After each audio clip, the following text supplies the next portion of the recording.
It was a special evening for those who love to look skyward, amateurs and professionals alike.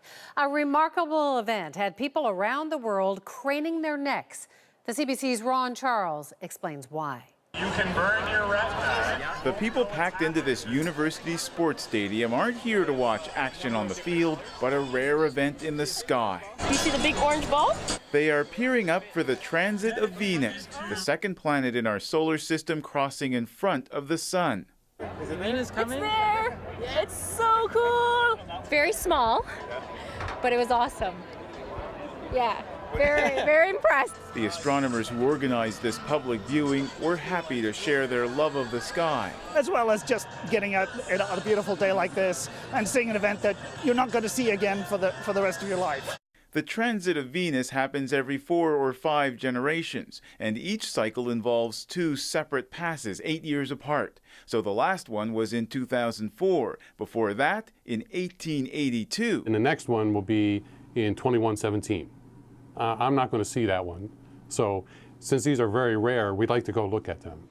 To do that, he's using NASA's Solar Dynamic Observatory, a spacecraft that wasn't launched until after the last transit. It promises spectacular images of the event. For hundreds of years, scientists have been making important discoveries observing the transit of Venus. In the 17th century, they determined that by looking at it from different points, they could figure out the distance between the Earth and the Sun. Astronomer Raminder Simra says that back then, no expense was spared to find that distance. Astronomers were sent all over the world, they were viewing from South Africa to Russia to India to Paris, and then they all would collaborate on their results and then determine how far away the sun is from the Earth. Today's transit was also viewed by people all over the world.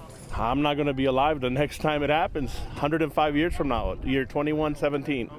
So that makes it important.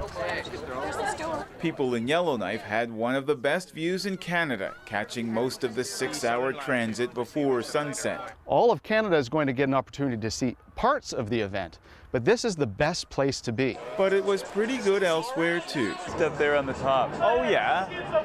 Oh wow. Ron Charles, CBC News, Toronto.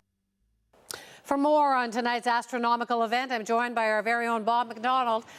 Hi, Bob. What do you think of this? We learned about what scientists have said in the past. What are we watching for now? Well, what we're watching for now is sort of to set the benchmark for finding planets going around other stars. Because the scientists today were watching the sun as Venus went in front of it, just sort of like a Smartie in front of a balloon. Okay. But we know Venus. We know how big it is and how far away it is. So we could see how the sun today got a little bit dimmer. We see other stars getting dim and then bright again as planets go in front of them, but we don't see the planets themselves. So they wanted to use Venus today as a standard so we can find out when we do see another star getting dim whether that planet is close, far, whether it's big or small, or even whether it's edible. But it's an important part of the science to try to find planets going around other stars. So Smarty aside, you seem pretty worked up about this. Why is this such a big deal?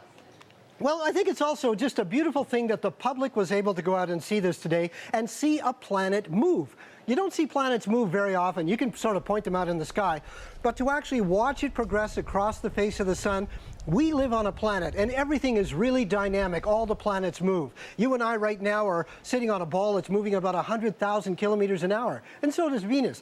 So it's sort of nice to see the solar system in action and see it with reality. I've seen total eclipses of the sun. That's very beautiful. Unfortunately, I'm in Vancouver today, and I missed it.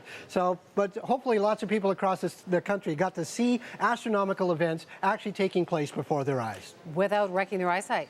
Yes. Thanks so much, Bob. Okay, Wendy. Bob McDonald in Vancouver tonight.